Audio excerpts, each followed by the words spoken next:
1976 to be precise. But there was someone calling CQ in Florida. That's the really high-pitched one. There's that loudest signal there is WW5G in Louisiana. So here we are in a basement with no antenna, terrible operating conditions, and yet the digital mode, FT8 is so good at receiving weak signals and decoding weak signals that we're hearing activity inside. But just to kind of go through what we're seeing here right now, I see a couple stations from Florida, one from Louisiana. I'm going to turn the monitor off so I can scroll. There's one from Missouri that just popped up. Let's see, Georgia, Ohio, Texas, another Ohio. And I'm getting this from the grid squares. Oklahoma. Just scrolling back through the past several minutes. We've been receiving something. There's Illinois. So anyway, now I'll show the video, which you'll see how many signals we heard once we weren't in a basement.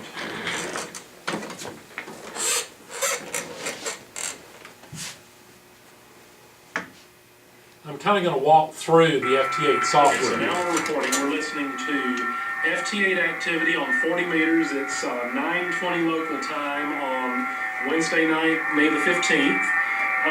We have Gary's ICOM 7000 here. I this will is stop one of the computers we're going to use for field second and go back. All we're using for an antenna I don't here want to bury the lead here. I didn't even notice this at the time, but again, this is what we're hearing inside Gary's house, just like this, with this on a table. CQ HA7TM.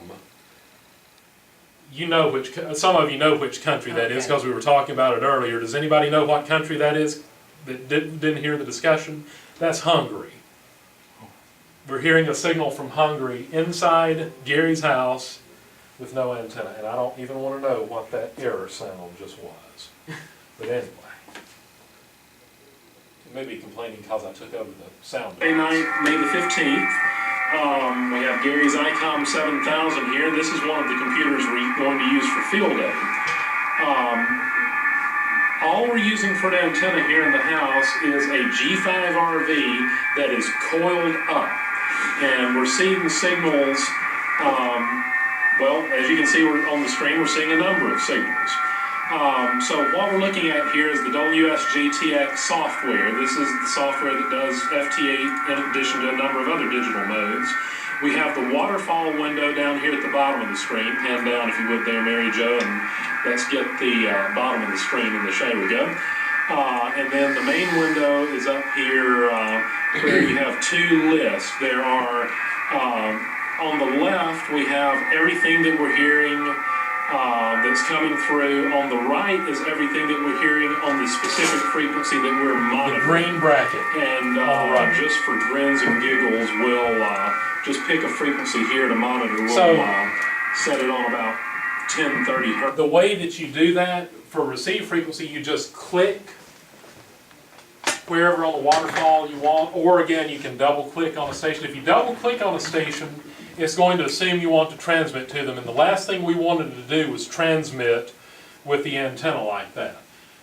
So I just clicked in the waterfall, and if I want to move my transmit frequency, I hold down Shift on the keyboard and click, or there's a drop down there that says TX whatever hertz. I can type in or use the combo box to specify what frequency I want to transmit on. Easiest thing to do when you're picking out a clear frequency is to just shift click somewhere where it's clear on there, like right there looks like a clear spot. It was a very busy band. That's the only one I really see. Maybe there. But you just line up with where there's a clear column and you shift click, and that determines where you're going to transmit. But that's really not all that important. We're going to hear everything that's in our passband. So There's this, as you California, hear the K6Q in the background, the sound of the signals, they're warbling tones. And these are several different signals that you're hearing, all FT8. It sounds like a chorus of tones. That represents several different stations transmitting all at the same time on different frequencies. And as you see in our list, we're decoding many of them.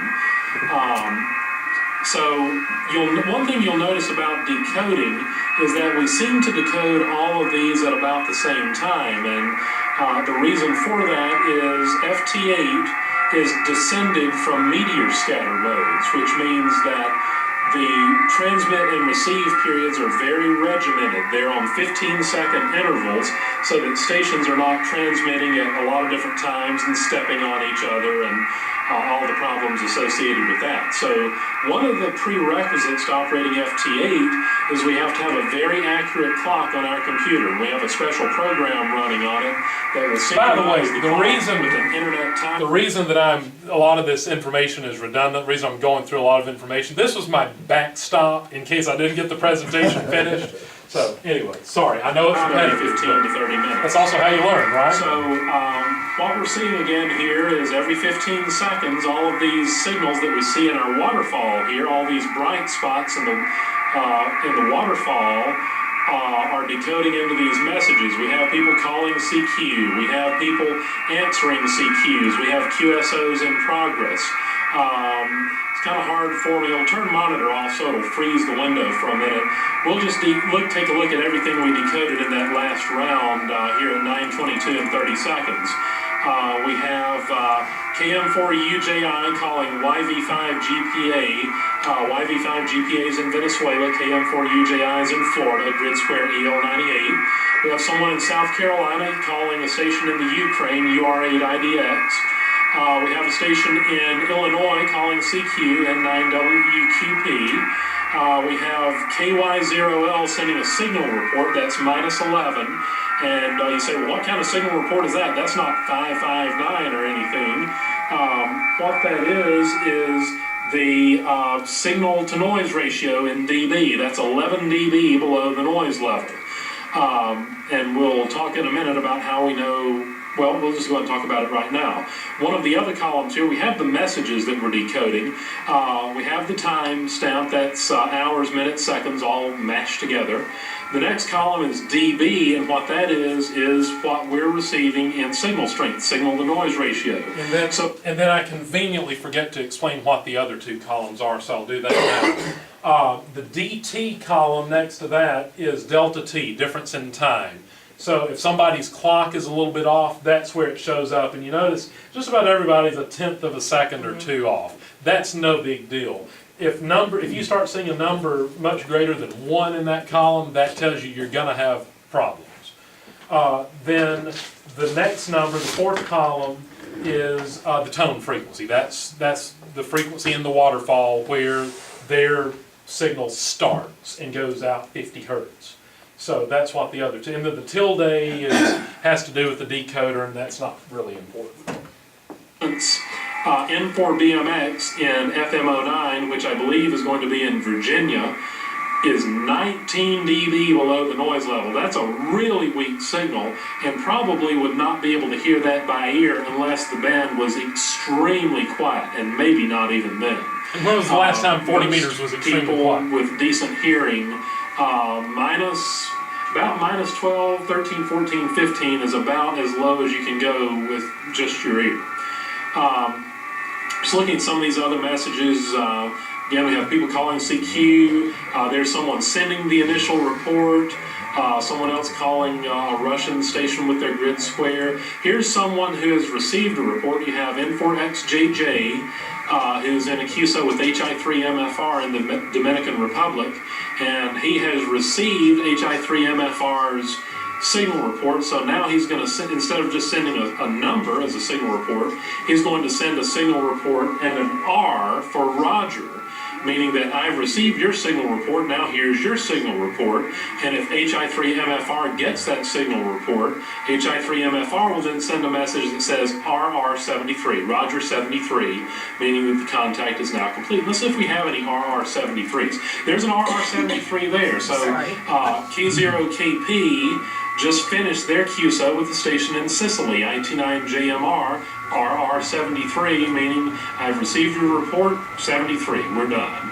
And then the other station may, as KC2G did with this station from Moldova, sends ER3KS KC2G73, and that means that for sure the QSO is over. So that's the normal operation mode of FT8. If we wanted to transmit, which we can't do with the antenna here in the house all coiled up, that'd cause more than a few problems. But we would click this button that says Enable TX. We would call CQ, and every 15 seconds we would send our CQ message. It takes about 12.5 seconds to transmit. Actually, that's not And then true. We would send it every 30 seconds, right? Because you transmit for 15 seconds and listen for 15 seconds. So we don't call CQ every 15 seconds. There's still got to be that listening period in there. To call it us was back. late. If the station called us back, in our monitor window, we would see our call sign, their call sign, and the entire message would be highlighted not in green but in red to let us know we were receiving a call. Now there's a checkbox down here that says call first. If that checkbox, if you'll pan down there a little bit, Mary Jo, and we'll get that on video, the call first checkbox is right there, and if that's checked, if someone calls us, the software automatically on our next go-round will call them back and give them a signal report. And the QSO will progress automatically without our intervention, even if repeats are required, until we send RR73 or we receive. If we receive an RR73, we will send a 73. And here's an interesting CQ there from an Aussie who is portable in W8 land. Something you don't see every day. The software, once someone calls you, if you're calling CQ and someone calls you and you have call first checked, the QSO will proceed without your intervention. If you get into a situation where many repeats are required and you go 6 minutes without any kind of manual interaction with the program, there's a watchdog timer. If you'll look down in the right corner, it says WD6M. If that timer counts down to 0 minutes, the status box in the lower left corner will turn red and say runaway transmit watchdog, and it will not transmit anymore until you click the enable transmit button again. That's in case you're operating FT8 at 3 in the morning at field day and you fall asleep. Much like I suspect someone did on 80 meter CW last year and was 40 over S9 and would not answer about a dozen calls that I gave him. So that's one of the purposes of the transmit watchdog. But again, this is the normal operating mode for FT8. Now, field day will work a little bit differently, but not too much differently. The only difference will be in the exchange. There won't be grid squares, and there won't be the signal reports. There will instead be the field day exchange. 3 Alpha Alabama, 8 Alpha Vermont, 4 Alpha San Diego, whatever the class and the section are, that's what will be exchanged in the field day exchange. Again, the software should just take care of it. When you complete a QSO, it will tell N1MM logger that you completed a QSO and it will get logged. So that is a whirlwind tour of FT8. Hopefully some of you are now interested enough to give it a whirl at field day. We'll have about 3 stations, maybe 4 stations that will be FT8 capable this year at field day. So come on out and give it a try. Down at the bottom, right-hand corner, it says general message and free message. That's the message that you're... Sure. Okay, let's just pull up the software and look at it. Since that's the end of the video. Yeah. So before I answer your question, who now is excited about FT8 and wants to operate it at field day? 1, 2. Wow! Hey, now that's encouraging. Folks brand new to it. So what's the rest of y'all's excuse? Okay, it's going to do all the talking for me, sorry. It does, and that's the thing. If you're worried about at field day, you've got a bunch of interference, a bunch of noise, and weak signals, and you're concerned about you don't want to operate because you're afraid you won't be able to hear anybody or something like that. This is a way that you can operate, and I'll let you in on a little secret. This scores as many points as CW does. This is worth double points like CW. Let me just pull the software up. So, Mary Jo asked, on the window, what does gen message and free message mean? Gen message is where whatever I am going to send will pop up in that box. It'll fill out that box. So if I click on CQ right now, It's going to populate CQ, NV4B, M64, and that's what's going to be transmitted. Now, there is the facility, so what a free message is, let's say I wanted to send a note to the other station about something like, check audio, you're stupid, or whatever, hopefully not. Maybe You- like a special station, this is a 200th anniversary of Alabama. Well, that's an interesting case that I'll talk about in a second. Wasn't planning on talking about that, but I'll mention it. But you have 13 characters. That's all you get. If you can say it in 13 characters, click free message and click transmit, then you can send that across in the 15 seconds. But again, that's all of it. Special event station. So, yeah, like I say, it's 13 characters is all you get, but there is now support, and this was just added back in December with the new version of the FT8 protocol for call signs longer than 6 characters. So countries like, one of the call signs we saw last night was 4x64 EURO. There's a special event station from Israel for the Eurovision Song Contest that we saw somebody trying to work. And under the old FT8 protocol, you couldn't transmit that call sign. It was too long. It assumed that all call signs were 6 characters long. But there's a new message format that it's all internal to the software. You don't have to worry about it. It handles the long call signs for you. But as far as transmitting a sentence, that's going to take a while. It's really, this is, like I say, this mode is for making a contact, period. Just being able to say you made a contact, and it's really intended for conditions where you couldn't ordinarily do anything with the other station, let alone rag chew or have any kind of meaningful exchange. All right, so the last thing that I want to do before I turn it over to Roy, I gotta say, how am I doing, Ken? I feel like we've covered a lot of ground in just over an hour. Yeah, you did, actually. I mean, it may seem longer than that to everybody. I hope it doesn't, but it has just been an hour. Yeah. So what I'm going to attempt being the key word, is I'm going to attempt an FT8 contact. Now you say, how are you going to do that without radios and antennas? I'm going to use microphones and speakers. So I'm going to transmit out loud through speakers from each computer, and each computer has a microphone and it'll hear the other computer, in theory. So let's see what happens. That's okay. Oh, you want to know something really hilarious? So when I had the radio turned up over there, I was decoding what was coming out of the radio through the microphone. Oh, cool. So I've got KT5V from Texas and all N4BP, N4 Baked Potato from Florida. All right. So that's hilarious that happened. So I have this machine set up as W4JNB. I have this machine set up as NV4B. So I'm going to call CQ from one machine, and then I'm going to answer it with the other one, and let's just see what happens. So I'm on FT8, I'm going to call CQ, and transmit even first, and I've actually waited a little bit long, so I'm going to uncheck transmit even, I'm going to let it transmit on the odd period starting in 5 seconds. So I'm armed, I'm ready, CQ field day, W4JNB EM64, and I'm not in field day mode over here. Let me put it back in field day mode. Let's see if it prints out anything. I think it'll just not print out anything over here.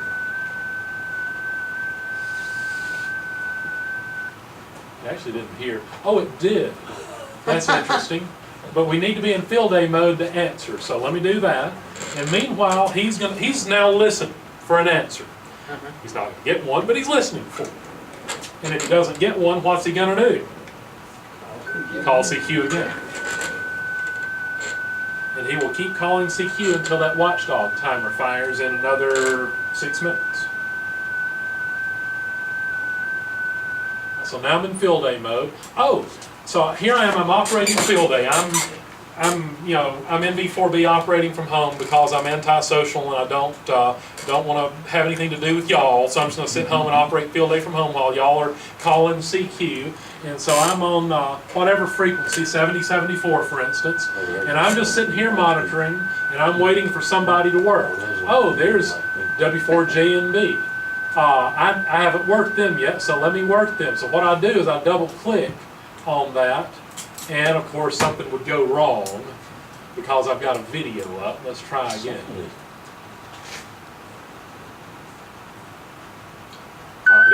Alright, I'll have to wait again. We'll wait for another CQ. Alright.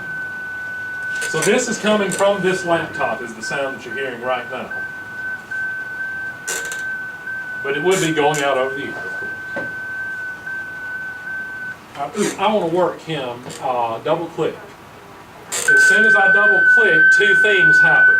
One, I automatically pop in the message, W4JMB, NV4B, 1 Delta, Alabama, and the Enable TX button turns red and I start transmitting.